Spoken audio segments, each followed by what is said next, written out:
중국 장쑤성 화이안 지방에는 미래를 예고한다는 아주 오래된 기이하게 생긴 돌탑이 하나 있다.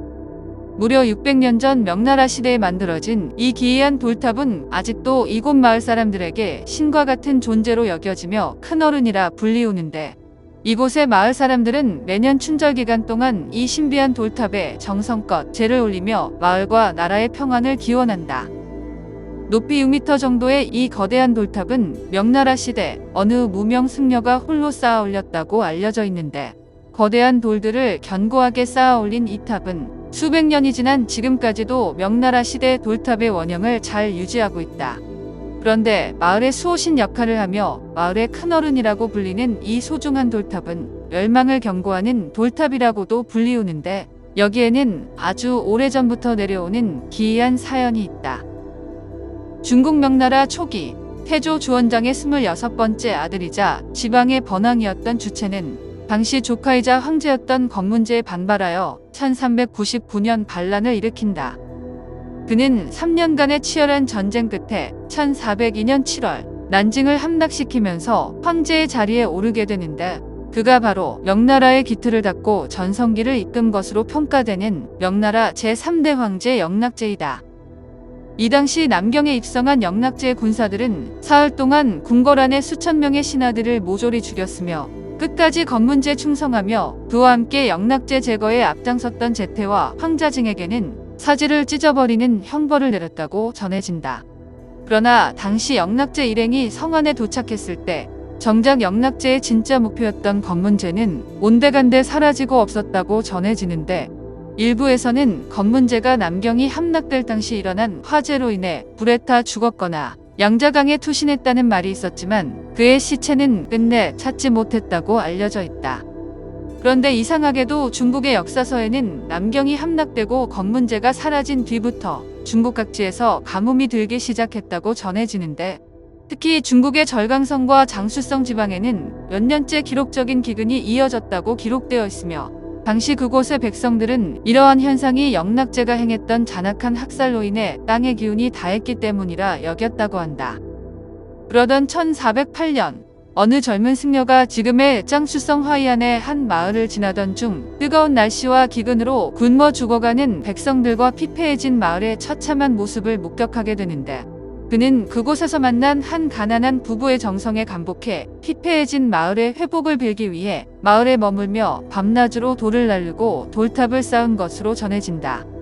그렇게 장장 1년이 넘는 시간 동안 정성을 다해 돌탑을 쌓은 승려는 돌탑이 완성되자 돌탑 밑에 큰 구멍을 만든 후 마을 사람들로부터 얻은 한 그릇의 밀가루를 사람 모양으로 빚어 작은 나무 상자와 함께 그 구멍에 넣고 묻었다. 그리고 그는 마지막으로 마을 사람들과 함께 하늘에 기도를 올렸다.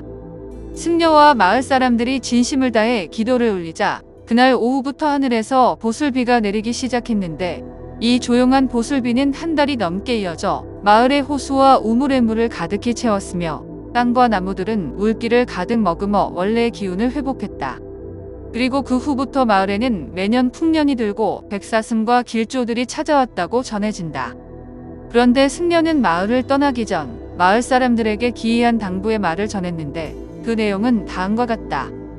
천하를 다스리던 영웅도 하루아침에 사라지고 찬란한 역사의 민족도 쇠락하기 마련입니다. 하늘에는 눈이 있으니 부귀 영화만을 추구하며 악행을 저지르면 벌이 있을 것이고, 약자들을 위해 베풀면 큰 복이 있을 것입니다.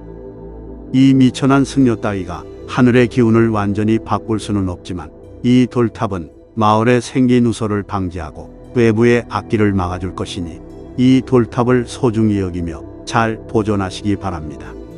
그러나 이 돌탑은 반드시 무너지는 때가 있을 것이니, 돌탑의 머리가 무너질 때 명나라는 망하게 될 것이며, 허리 부분이 무너지면 일본의 기가 강해져 대륙을 침략하게 될 것입니다.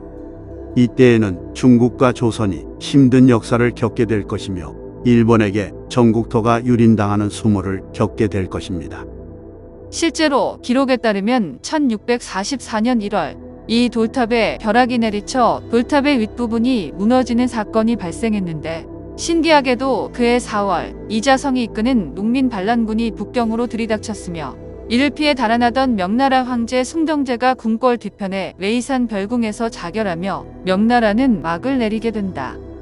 또한 중화민국 시대인 1937년에는 장쑤성 지방에서 발생한 지진으로 인해 돌탑의 허리 부분에 금이 가며 상단부 전체가 무너져 내렸는데, 신기하게도 같은 해 7월 일본이 중국을 침략하며 중일 전쟁이 발생했다. 1972년 중국의 학자들은 중국의 역사서와 장쑤성 지방에 전해지는 고문원들을 통해 이 기록 속의 승려가 바로 속세를 떠나 세상을 유랑하던 건문제일 것이라고 추측했다. 그리고 이 탑의 정확한 조사와 복원을 위해 베이징 대학의 장광민 교수가 이끄는 연구팀이 화이안 지방을 찾아 대대적인 발굴을 실시했는데, 조사팀은 발굴 도중 돌탑의 주춧돌 밑에 묻혀있던 팔각형 모양의 작은 나무 상자 하나를 발견하게 된다. 조사팀이 그 나무 상자를 열어보자 그 속에는 매우 오래되어 보이는 낡은 고문서 하나가 놓여 있었는데, 그 문서에는 중국은 물론 한국과 일본의 미래를 예언하는 놀라운 내용들이 적혀 있었다. 이 탑의 수명은 620년을 넘지 못할 것이니 때가 되면 이 탑은 완전히 무너져 땅속으로 사라지게 될 것이다. 이때에는 세상에 큰 변화가 있을 것이니 동과 서가 부딪히고 남과 북이 부딪힐 것이다. 대륙에서는 위대한 용이 깨어나고 해동에서는 용맹한 호랑이가 깨어난다. 또한 일본에는 새로운 강력한 지도자가 등장하여 군사국가로 거듭나게 될 것인데, 그들은 동서남북에 큰 영향을 미치며 영토를 넓힐 것이다. 또한 그들은 이웃의 민족들을 노예대하듯 할 것이며 자신들의 모습을 스스로 자랑스러워할 것이다. 그러나 그들의 업적은 오래가지 못할 것이니 그들이 하나 된 조선민족과 싸울 때 일본의 영토 대부분은 큰 타격을 입게 될 것이다. 그리고 조선민족의 군대가 일본 땅에 닿을 때 일본은 항복하게 될 것이다. 또한 그때에는 하늘을 뚫는 화산이 폭발하고 땅을 뒤집는 거대한 지진이 일어날 것인데, 이로 인해 일본 땅의 절반은 바닷속으로 침몰하게 될 것이며 절반은 조선민족에게 완전히 내어주게 될 것이다. 이때의 조선민족의 영토는 급격한 변화를 맞이하게 될 것인데, 남쪽으로는 일본의 영토를 얻게 될 것이며 북쪽으로는 얼어붙은 광활한 동토를 얻게 될 것이다. 그리고 일본 땅의 민족이 완전히 붕괴될 때 그들은 조선 반도와 동북방의 영토로 유입될 것인데, 특히 조선 반도에는 일본의 뛰어난 인물들이 유입되어 나라에 큰 힘이 될 것이다.